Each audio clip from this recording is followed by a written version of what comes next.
बिस्मिल्लाहिर्रहमानिर्रहीम। अस्सलाम वालेकुम स्टूडेंट्स।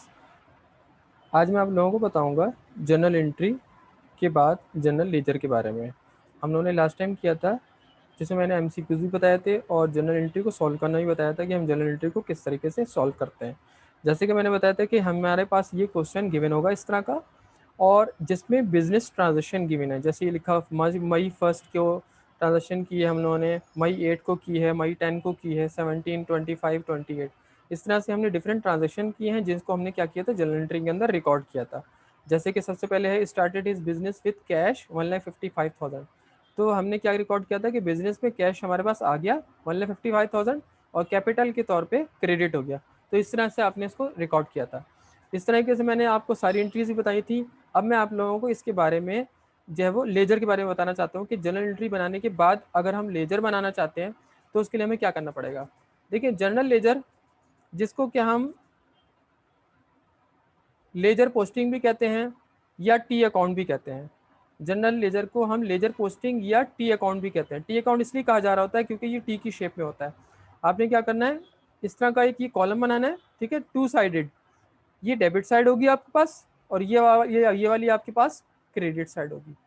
डेबिट साइड में आपने एंट्री में जो चीज़ रिकॉर्ड की है, डेबिट की है, आप उसको उधर लिखेंगे। और यहाँ पे जो अकाउंट बनेगा वो उस नाम से बनना होगा जिस नाम से एंट्री बनाई है। जैसे सबसे पहले हमारे पास एंट्री बनी थी कैश की, ये देखिए, सबसे पहले हमारे पास एंट्री बनी है कैश की और कैपिटल की। तो हमने क्या करना है, कैश का टी अकाउंट बनाना है, फिर उसके बाद कैपिटल का टी अकाउंट बनाना है। और कैश के टी अकाउंट में जो जहाँ हम लोगों के पास कैश डेबिट हो रहा है वहाँ हम लोगों ने डेबिट करना है, और जहाँ क्रेडिट हो रहा है तो हमने उसको क्रेडिट रिकॉर्ड करना है। जैसे कि आपके सामने है कि कैश यहाँ पे 1,55,000 से डेबिट हो रहा है 1 मई को, क्योंकि हमारे बिजनेस में कैश आ रहा है। यहाँ पे 25,000 से क्रेडिट हो रहा है क्योंकि यहाँ पे हमारे पास से कैश जा रहा है, हम परचेजिंग कर रहे हैं इस वजह से। इसी तरह फिर यहाँ पे हमारे पास कैश जा रहा है क्योंकि हम लाइबिलिटी की पेमेंट कर रहे हैं, तो 13,000 हमारे पास से कैश जा रहा है। यहाँ पे ड्राइंग के तौर पे कैश जा रहा है, हमने पर्सनल चीज़ के लिए, पर्सनल इस्तेमाल के लिए अपने बिजनेस से पैसे निकाले, तो वो क्या हो रहा है, कैश हमारे पास से क्रेडिट हो रहा है। तो इस तरीके से ये जहाँ भी कैश डेबिट हो रहा है, क्रेडिट हो रहा है, हम इन सबको क्या करेंगे, रिकॉर्ड करेंगे। जैसे कि मैंने बताया 1,55,000 डेबिट हो जाएगा और 25,000 और 13,000 और 5,000 ये सब क्या हो जाएंगे, हमारे पास से क्रेडिट हो जाएंगे। यहाँ पे आपने इनको सबको क्रेडिट साइड पे लिखना है, ठीक है, और यहाँ पे इसको डेबिट साइड पे लिखना है। और उसके आगे लिखना क्या है, आपने यहाँ पे सबसे पहले डेट डालनी है या सीरियल नंबर जो आपको दिया हुआ है। एंट्री का ये सीरियल डेट है कि 1 मई को हमने क्या किया था, मई 1 को हमने इन्वेस्टमेंट की थी, तो उसके वाले 55,000 हमारे पास बिजनेस में आए थे, कैश के टी अकाउंट में पैसे आ रहे हैं, एंट्री में डेबिट हो रहे हैं। और हम कैपिटल क्यों लिख रहे हैं, हम उसके आगे हम उसके आगे वो चीज़ लिखते हैं जिसके अगेंस्ट में कैश गया है। हमारा कैपिटल के अगेंस्ट में कैश आया था, सॉरी, जिसके अगेंस्ट में कैश आया है, जिसके अगेंस्ट में कैश गया है, वो हम यहाँ पे लिखते हैं। तो कैश हमारा यहाँ पे क्या हुआ है, आया है, कैपिटल के अगेंस्ट में आया हुआ है, तो इसलिए हमने क्या कर लिया, इसको 1,55,000 से डेबिट कर लिया। इसी तरह यहाँ पे जैसे मैंने बताया 25,000 से हमारे पास कैश डेबिट क्रेडिट हुआ है, यहाँ 13,000 से क्रेडिट हुआ है, यहाँ पे 5,000 से क्रेडिट हुआ है। तो ये हमने बता दिया कि ये मशीन खरीदने की वजह से क्रेडिट हुआ है। यहाँ हम लोगों ने लाइबिलिटी पे की है, यहाँ पे आपने जो है वो ड्राइंग पे की है, इस वजह से क्या हो रहा है, क्रेडिट हो रहा है। अब इन सबको क्या करेंगे, दोनों साइड को हम क्या करेंगे, रिकॉर्ड करेंगे। और कैश के लिए ज़रूरी है कि डेबिट साइड इसकी बड़ी आ रही होगी, ये वाली डेबिट साइड है और ये वाली आपकी क्रेडिट साइड है। डेबिट वाली साइड बड़ी आ रही होगी, बड़ी साइड का टोटल आपने दोनों तरफ लिखा 1,55,000 1,55,000। तो इस तरीके से आपने क्या किया, दोनों को जब लिखा तो अब इसके अंदर 1,55,000 में से आपने इनको प्लस करके माइनस कर दिया, यानी 25 30 ये कितना आ रहा है 43, इनका बैलेंस आ रहा है क्रेडिट साइड का 43, जबकि इसका बैलेंस आ रहा है 1,55,000। तो 1,55,000 ये शो कर रहा है कि हमारे पास टी अकाउंट में कैश आ रहा है, यहाँ पे हमारे पास 43,000 से पैसे जा रहे हैं। तो ये डेबिट में से ये क्रेडिट को माइनस करेंगे तो जो हमारा अमाउंट बचेगा वो हम यहाँ पे लिख लेंगे, इसको हम कहेंगे एंडिंग बैलेंस, ठीक है, इसको हम कहेंगे एंडिंग बैलेंस। इसके बाद फिर हम बनाएंगे दूसरी एंट्री, हमारे पास कौन सी है, कैपिटल की है, उसका भी टी अकाउंट बनाएंगे और फर्नीचर का भी टी अकाउंट बनाएंगे। अच्छा, कैश की आपने सबसे पहले टी एंट्री बनानी है, टी अकाउंट बनाना है, बाकी सबका आगे पीछे हो सकता है। अच्छा, ज़रूरी नहीं कि आपने एक दफ़ा से ज़्यादा अगर एंट्री हुई है तो आपने एक दफ़ा से ज़्यादा टी अकाउंट बनाया, आपने टी अकाउंट एक ही दफ़ा बनाना है, लेकिन उसके अंदर जो डेबिट हो रहा है वो डेबिट साइड पे लिखना है, जो एंट्रीज में डेबिट हो रहा है वो आपने डेबिट साइड पे लिखना है, जो क्रेडिट हो रहा है वो आपने क्रेडिट साइड पे लिखना है। तो यहाँ पे मैंने फर्नीचर का अकाउंट बनाया हुआ है, फर्नीचर में मेरे पास पैसे आए हैं फर्नीचर आया मेरे पास 40,000 का, डेबिट हुआ है।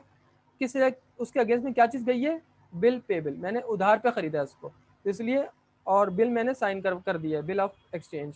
तो ये हमारा क्या है, जो 40,000 हमारे पास से पैसे जाएंगे, लाइबिलिटी होगी, लेकिन हमारे पास फर्नीचर आ गया कितने का, 40,000 का, 8 मई को।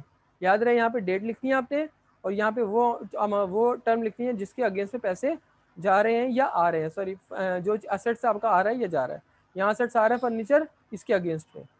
अब आपका यहाँ क्रेडिट साइड पे कुछ भी नहीं है, क्योंकि एंट्री इसकी कुछ भी नहीं है फर्नीचर की। तो हम क्या करेंगे, बड़ी साइड का टोटल ये दोनों तरफ लिखेंगे, और उसमें से ये फर्क कितना आ गया, ये समझे जीरो साइड है, तो 40 में से जीरो माइनस किया तो 40,000 ही बचे, यानी हमारा एंडिंग बैलेंस टी अकाउंट का क्या है, 40,000 बचा।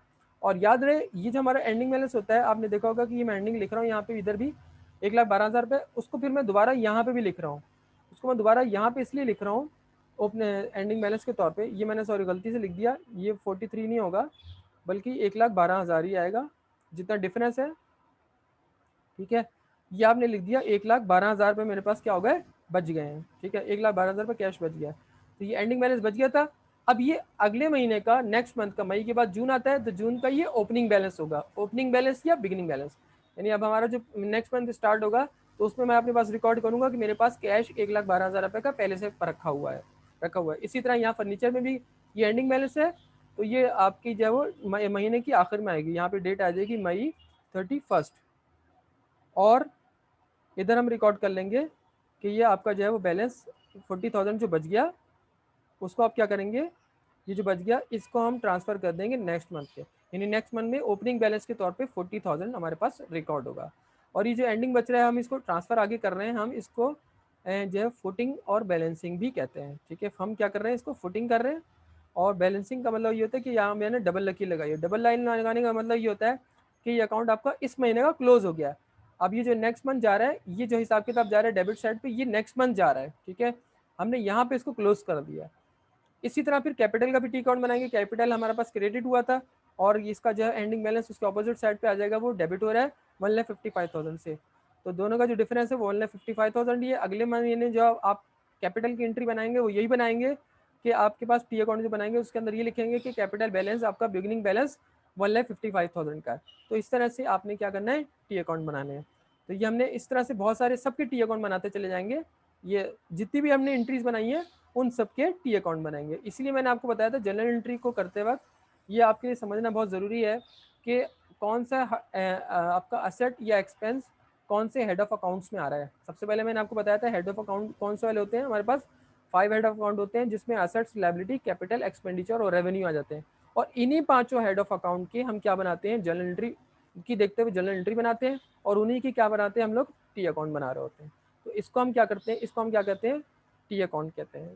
तो नेक्स्ट क्वेश्चन में आप लोगों को यहाँ तक के लिए आज के लिए यहाँ तक काफ़ी है। नेक्स्ट आपको क्लास में मैं इंशाल्लाह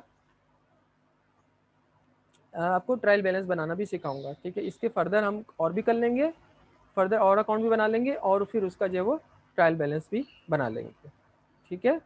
तो ये था हमारा आज तक का लेक्चर। नेक्स्ट लेक्चर तक के लिए मुझे इजाज़त दीजिए। अल्लाह हाफिज़।